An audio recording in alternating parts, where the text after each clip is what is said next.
2024 को लेके हमारे साथ जुड़े हैं यहाँ के युवा हैं, कुछ बुजुर्ग हैं।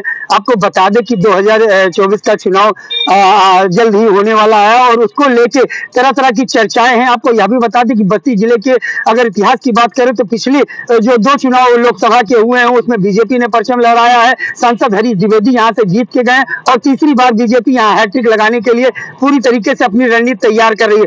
हमारे साथ कुछ युवा है, हमारे पीछे आप देख भी सकते हैं, कुछ बुजुर्ग हैं वो जुड़े हैं, उनसे हम बात करेंगे कि 2024 का समीकरण क्या रहेगा, किन मुद्दों पे जनता लोगों के साथ जाएगी, पार्टियों के साथ जाएगी। चाचा क्या नाम आपका? हमारा नाम राजेंद्र प्रताप पाल है। चाचा क्या लगता है 2024 का क्या समीकरण रहेगा? क्या समीकरण रहेगा? मोदी को कोई नहीं पाए। क्या है आखिर ऐसा कि हर युवा पे मोदी मोदी? क्या बचा है यहाँ?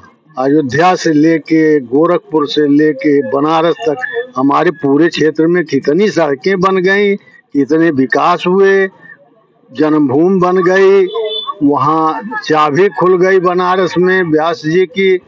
का चाहिए हम लोगों? जो यहाँ गठबंधन हो रहा है, जो गठबंधन अपनी जगह पर है, वो उनकी पार्टी है, वो अपने हिसाब से चलाएंगे, लेकिन भाजपा अपनी जगह पर जैसे है वैसे चलेगी। राहुल अखिलेश कुछ कारगर होंगे? राहुल अखिलेश पता नहीं, उनकी मेहनत है, हो सकते हैं, नहीं हो सकते हैं, लेकिन संभव नहीं है। तो ये आप लोगों के हिसाब से मोदी में है? जी हाँ, मोदी में है पूरा पूर्वांचल, कोई बस्ती बात नहीं है, और जो सत्य है वह कह रहा हूँ। किसान कहीं ना कहीं अन्नदाता दुखी दिख रहा है। कहीं प्रश्न ही नहीं है। अन्नदाता खाते में फिर 28 को जा रहा है 4-4 हजार 3-3 हजार। हमारे साथ कुछ और भी लोग हैं, इनसे हम बात करेंगे। क्या लगता है 2024 को कैसे देख रहे हैं? बीजेपी की झंडा हमेशा लहराएगी और लहराती रहेगी। बीजेपी जितनी कार्य कर रही है गांव के क्षेत्र में, ग्रामीण के क्षेत्र में, शहर में के क्षेत्र में, हर जगह विकास का नाम हो रहा है। चाहे वो महिला हो, महिला इस समय बहुत संतुष्ट है। महिला अपने भरोसे चल रही है। सारी महिला बीजेपी की देन है कि महिला खुल करके रोड पे चलने लगी हैं, कोई दिक्कत नहीं है। गांव गढ़ी में विकास का धारा बह रहा है। गठबंधन भी तो हुआ, अखिलेश राहुल का गठबंधन। महागठबंधन में नहीं जीत पाए तो गठबंधन कहाँ जीत पाएंगे? हाँ, जो कार्य करेगा वही आएगा। तो संतुष्ट है यहाँ के लोग? यहाँ के लोग बहुत संतुष्ट है। गांव से लेकर के शहर तक हर लोग, सारे लोग, नालियाँ, सड़क, बिजली, स्वास्थ्य, हर चीज जो है सरकार देने के लिए है। अनाज दे रही है, फिर बच्चों को क्या चाहिए? शिक्षा, खाने के लिए भोजन सरकार दे रही। कोई आज तक सरकार भोजन नहीं दी। इतनी सरकार आई गई, सरकार की कोई पतंग नहीं हुआ कि गरीब क्या खा रहा है, किस तरीके से। मेरी योजनाएं तो पहले से चल रही हैं, चल रही थी, लेकिन पूछिए बड़े बड़े घर में कई कार्डों से जी खा रहे थे लोग। आज बीजेपी बच्चा से लेकर के, विद्यार्थियों को लेकर के, शिक्षा से लेकर के, स्वास्थ्य से लेकर के हर काम में आगे चल रही है। ये सरकार, कोई एक सरकार आई आज तक कोई नहीं किया। हमारे साथ कुछ और भी लोग बैठे हैं, उनसे मत। क्या लगता है बड़ा विरोध है यहाँ बीजेपी का? यहाँ विरोध है ही नहीं। ये तो भारतीय जनता पार्टी के कार्यकर्ता हैं, ये तो अपनी बात पक्ष रखेंगे ही। ये कहेंगे नाली की बात, इन्हीं के पीछे नाली है, देख लीजिए आप कैमरा घुमा के देख लीजिए नाली क्या विकास हुआ, उस पर पत्थर भी तक नहीं है, क्या विकास मैं मान लूँ। यहाँ आपके सामने रास्ता है 2014, क्या मैं उससे पहले भी बता दूँ, आज तक रास्ता है 2014 बाद कोई चौड़ीकरण हुआ बता दें एक बार भी। यहाँ पे राज्यपाल का दौरा होता है, इन्हीं घर के सामने एक बात, इसी चौराहे पर राज्यपाल का दौरा होता है तो रास्ता 6 फुट केवल चौड़ा होता है, बीच का रास्ता छोड़ दिया जाता है। यही भारतीय जनता पार्टी का विकास है। और जो ये बात राशन देने की बात कह रहे हैं, राशन आज से नहीं, राशन आज से आ रहा तक चलेगा राशन, ऐसी बात नहीं है। क्योंकि और मैं बताऊँ, राशन की जो बड़ापन कर रहे हैं, राशन में पहले हमको चीनी मिलता था, माटी का तेल मिलता था। अब बताइए चीनी माटी तेल मिल रहा है किसी को? आज भी मिल रहा है चीनी। मुद्दा क्या होगा 2024 का? मुद्दा हमारे पास तमाम है, मुद्दों की हमारे पास कमी नहीं है। हम लोग युवा हैं, रोजगार पे लड़ेंगे चुनाव, बेरोजगारी पे लड़ेंगे चुनाव, शिक्षा पे चुनाव लड़ेंगे, चिकित्सा पे चुनाव लड़ेंगे। क्या लगता है कि सरकार तो कह रही है कि हम युवाओं को रोजगार दे रहे हैं? सरकार तो कह ही रही है, सरकार तो पेपर लीक भी करा रही है। पेपर होने से पहले ही पेपर लीक हो जा रहा है। वही उत्तर प्रदेश है आपका। तमाम किसान, सरकारों में भी तो पेपर लीक हुए। पेपर कहाँ लीक हुए हैं? तमाम किसान के बच्चे, हमारे जानने वाले, हमारे लोग, हमारे गांव के जाके बच्चे इलाहाबाद पढ़ाई कर रहे थे पुलिस भर्ती परीक्षा के लिए, पेपर लीक हो गया, 6 महीने बाद पेपर कराएंगे। आप बताइए, जो बाप, जो किसान गेहूं बेच के, धान बेच के अपने बच्चों को शिक्षा के लिए, पढ़ने के लिए भेजा था, उनकी स्थिति क्या होगी आज के दौर में? हमारे साथ और भी लोग मौजूद हैं, इनसे हम बात करेंगे। किस तरीके से 2024 को देख रहे हैं? बदलाव चाहते हैं। किस तरीके का बदलाव चाह रहे हैं? ये जितना घुसखोरी का ना हो और सब चीजें हैं, ये सब बंद हो कम से कम। विकास हुआ है 10 वर्षों में? विकास में कुछ नहीं हुआ, विनाश हुआ है। किस तरीके से विनाश हो रहा है? विनाश इसलिए हो रहा है, खेत में चारा का नाम है, गेहूं चढ़ जा रहे हैं जानवर खेत का, और इधर क्या नाम है, जो किसान को कहे हैं देने के लिए, कुछ भी नहीं मिल रहा है। गौशालाएं बनाई गई हैं जानवरों को पकड़ के? कुछ नहीं, केवल ऊपर एक लीपा पोती है। हमारे साथ और भी लोग मौजूद हैं। किस तरीके से लग रहा है 2024? पूरी तरह देख लीजिए, बस्ती में इस बार परिवर्तन पूरी तरह, हर किसान, नौजवान, छात्र, व्यापार, सब लोग परेशान हैं और सब लोग चाहते हैं इस बार परिवर्तन हो, और इस बार भारतीय जनता पार्टी यहाँ से हारेगी और साइकिल यहाँ से समाजवादी जीतेगा। अगर बात की जाए तो कहीं ना कहीं रोजगार की सरकार बात करती है, आप भी युवा है, रोजगार मिल रहा है? बिल्कुल नहीं मिल रहा है। यही सरकार थी जो कहती थी कि हर साल 2 करोड़ रोजगार देंगे। 10 साल से है 20 करोड़ रोजगार हम नौजवानों का उधार है, देंगे, ये देंगे 20 करोड़ रोजगार दें हम लोग को। और बता दें आपको, ये जो हम किसान डिग्री कॉलेज से एमए का छात्र हैं, अमित गौड़ हमारा नाम है। मैं बता दूं, इसी महाविद्यालय में नई शिक्षा नीति, न्यू एजुकेशन पॉलिसी लागू की गई, जो छात्रों का पहले 2000 में 1 साल का पूरा कोर्स पूरा हो जाता था, आज यही न्यू एजुकेशन पॉलिसी के अकॉर्डिंग सारे बच्चे का पूरी तरह से लूटा जा रहा है। नई शिक्षा नीति जब से आई है, उन लोग को प्रमोट किया जा रहा है, प्रमोट करने के बाद फिर उन्हें फेल किया जा रहा है, फिर प्रमोट का फॉर्म भरा जा रहा है, और हर फॉर्म का 800-900 रुपया लिया जा रहा है। पूरी तरह से गरीब किसान का जो लड़का आता है मध्यम वर्ग से, वो पढ़ने से वंचित रह जा रहा है। ये चाहती है सरकार कि हम पढ़े लिखे ना, अगर पढ़ लिख लेंगे तो इसी सरकार से सवाल करेंगे। हम सभी को अनपढ़ रखना चाहती है सरकार। मुद्दा क्या होगा 2024? मुद्दा बेरोजगारी होगा, गरीबी होगा, और सारे तमाम मुद्दे हैं।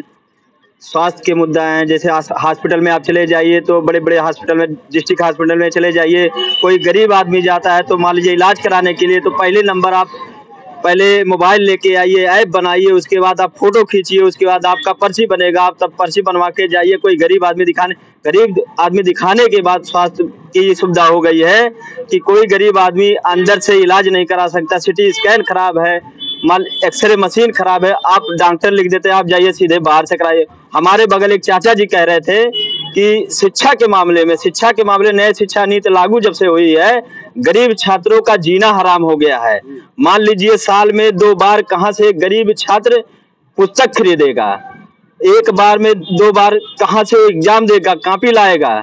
उसके बाद छात्रों के हित की बात किया जाए, जो 2100 में सालीना लड़का पढ़ के पास हो जाता था बीए ग्रेजुएशन, आज ये स्थिति हो गया है कि 9000। मान लीजिए गरीब घर का लड़के कहाँ से इतना पैसा लाएंगे, अपना घर बेच के या द्वार बेच के। बेरोजगारी दिख रही है जी, बेरोजगारी दिख रही है, जाहिर सी बात है, एकदम से दिख रही है। अभी देख लीजिए, पुलिस की भर्ती हुई थी, बेचारे लोग कैसे ठस के गए एग्जाम देने। यहाँ लोगों को तमाम सुविधाएं देने के लिए है, चुनाव आ जाए तो तमाम बसें चालू हो जाती है, और छात्रों के लिए कोई बस नहीं है। मर के जाए, कट के जाए, इससे नहीं मतलब है। सरकार को एग्जाम देने जाए, उसके बाद पर्चा लीक हो जा रहा है। लोग एकदम, बस्ती का विकास हुआ है? कुछ नहीं, बस्ती का आप किसी रोड पे चले जाइए, कहीं भी चले जाइए, सांसद जी तो दिखते ही नहीं। खाली उनको अपने पैसे से मतलब है, कमीशन से मतलब है, और कोई मुद्दा नहीं उनके पास। कुछ कहना चाह रहे थे? जी भैया, मैं बता दूं कि बस्ती के विकास की आप बात कर रहे हैं। फुहारा चौक से मालवीय रोड से अगर होते हुए रोडवे तक जाएंगे, आपको विकास दिख जाएगा। इतना गड्ढा, इतना रास्ता, रोड खराब है। ये सरकार जब से, मेडिकल कॉलेज की बात कर ले, बस्ती से रिफर होते हैं, तो बस्ती से अगर कोई पेशेंट रिफर हो रहा है तो हमारे यहाँ भी मेडिकल कॉलेज है, लेकिन उन्हें उस पेशेंट को या तो लखनऊ रिफर किया जाता है, गोरखपुर रिफर किया जाता है। तो हमारे यहाँ मेडिकल कॉलेज होने से क्या मतलब है? और यहाँ देखिए, हमारे वाटरगंज में कई सालों से गन्ना मिल जो है, चीनी का मिल, वो बंद पड़ा है। वहाँ के कर्मचारियों का पैसा बकाया है, आज तक वो सब धरने बैठे हैं, लेकिन उन लोग का भी कोई सुनवाई नहीं हो रहा है। हमारे साथ कुछ और भी लोग मौजूद हैं, युवा हैं, इनसे हम बात करेंगे। क्या लगता है 2024 में किस तरीके का परिवर्तन देखते हैं? सर, सरकार महिलाओं की सुरक्षा की बात करती है, तो मैं बता दूं, राष्ट्रीय महिला आयोग के डेटा के मुताबिक 2023 में 16,000 आपराधिक मामले उत्तर प्रदेश में दर्ज हुए, जो कि उत्तर प्रदेश नंबर 1 प्रदेश बन गया है महिलाओं के खिलाफ अत्याचार और अपराध में। बस्ती का किस तरीके से विकास हुआ है? सर, बस्ती का विकास मैं आपको बता दूं, मेडिकल कॉलेज बना हुआ है, अल्ट्रासाउंड की मशीन खराब पड़ी हुई है। अगर आप जाइए नंबर लगाए गरीब है तो उसके लिए नंबर 1 महीना बाद लगता है।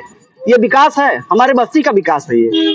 अब की बार परिवर्तन का मन जनता ने बना लिया है और महागठबंधन की सरकार बनने वाली है। हमारे साथ कुछ और भी लोग मौजूद हैं, उनसे बात करेंगे। किस तरीके का परिवर्तन देखते हैं? जिस तरीके से उत्तर प्रदेश के विधानसभा चुनाव में बस्ती जनपद ने 5 में से 4 विधानसभा सीटें समाजवादी पार्टी खाते में जिताई और पूरे प्रदेश के लगभग कई ऐसे जिले रहे जहां भारतीय जनता पार्टी का खाता नहीं खुला। भारतीय जनता पार्टी की सरकार जब से केंद्र और प्रदेश में आई है, लोकतंत्र को खत्म कर दिया गया है। इनकी सरकार, पहले की सरकारें प्रमुख सचिव, निजी सचिव उत्तर प्रदेश के मुख्यमंत्री चलाते थे। आज की सरकारें ईडी, सीबीआई और एनआईए चलाती है। इनका साफ साफ कहना है कि बस्ती के विकास के बारे में क्या कहें? बस्ती का कोई विकास नहीं हुआ है। अगर आपको विकास देखना है, यदि आपको विकास देखना है तो आप सीधे चले जाइए किसी भी मार्ग पर। यहीं आपके बगल में रामपुर से मुंडेवा मार्ग है। अगर कोई महिला उसके पेट में प्रसव है तो अस्पताल पहुंचने से पहले इस सड़क पे उसका प्रसव हो जाएगा। और जिस तरीके से इन लोगों ने लूट खसोट पूरा हर तरीके से लोकतंत्र की हत्या करी है, चाहे ब्लॉक प्रमुखी का चुनाव रहा हो, चाहे जिला पंचायत का चुनाव रहा हो, चाहे राज्यसभा का चुनाव रहा हो, चाहे जिस तरीके से छात्रों का छात्र आंदोलन रहा, हम लोग लगातार 48 घंटे पे धरने पे बैठे रहे। छात्र संघ की बात की जाए, समाजवादी पार्टी के अधिकांश नेता और कार्यकर्ता जो आज विधानसभा की सड़कों में घूम रहे हैं, तमाम ऐसे दलों के लोग हैं जो छात्र संघ की कोख से निकल करके वहां पहुंचे हैं। लेकिन इस सरकार ने छात्र संघ की राजनीति को, किसानों की राजनीति को, नौजवानों को दबाने के लिए सब कुछ खत्म करने का काम किया है। आज किसान सड़क पे है, नौजवान सड़क पे है, छात्र सड़क पे है, परीक्षा देने जाते हैं उससे पहले पेपर लीक हो जाता है। 500 रुपया फार्म का दिए हैं, 1000 घर से दिए हैं। 25 साल उम्र हो गई, ये बेचारे कहाँ जाएं? जो बीएससी करके, बीएड करके, एमए करके, जिनका लड़का सोचते हैं कि हमारे माता पिता पढ़ाए हैं किसी तरीके से और नौकरी करेगा, सोचिएगा उनका परिवार, उनका बेटा आत्महत्या कर रहा है। उनके किसानों का दर्द पूछिए। आप तो बड़ी बड़ी गाड़ियों में घूम रहे हैं, सड़क पे जब कार्यकर्ता धूल फाकता है तब कोई माफिया माननीय बनता है। और जिस तरीके से भारतीय जनता पार्टी ने लोकतंत्र को खत्म करने का काम किया है, आने वाले समय में उत्तर प्रदेश में 2024 में उत्तर प्रदेश की जनता पूरी तरीके से मन बना चुकी है कि इनके माफिया तंत्र को खत्म करने का काम किया जाएगा। हमारे साथ कुछ और भी लोग मौजूद हैं, उनसे हम बात करेंगे कि बस्ती का विकास कहीं ना कहीं जो लोगों का दर्द है वो अभी निकल के सामने आ रहा है। उनका कहना भी है कि बस्ती की जो सड़कें अभी भी टूटी फूटी हैं, कहीं ना कहीं स्वास्थ्य में भी उनको समस्याएं। जी, किस तरीके से लग रहा है 2024 का परिणाम? 2024 का परिणाम जो है वो अप्रत्याशित रहेगा। यहाँ तक हम बता दें कि बस्ती लोकसभा ऐतिहासिक जीत इंडिया गठबंधन को मिलेगी। यहाँ पे माननीय राम प्रसाद चौधरी जी जो प्रत्याशी हैं वो 1 लाख से अधिक मतों से जीत के इंडिया गठबंधन के पाले में ये सीट जाएगी।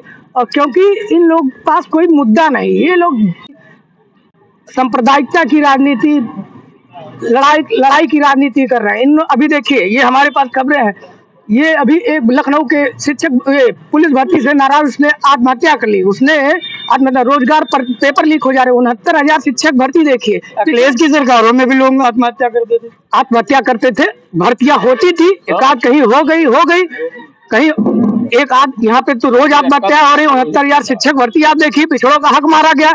हर जगह इन लोग का घोटाला ही चरम पे है।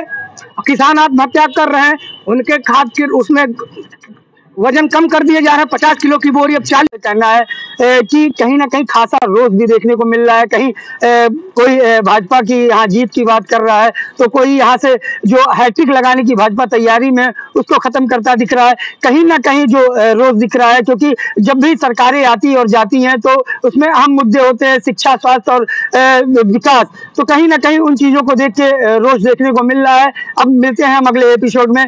भारत समाचार के लिए बस्ती से अनुज प्रताप सिंह।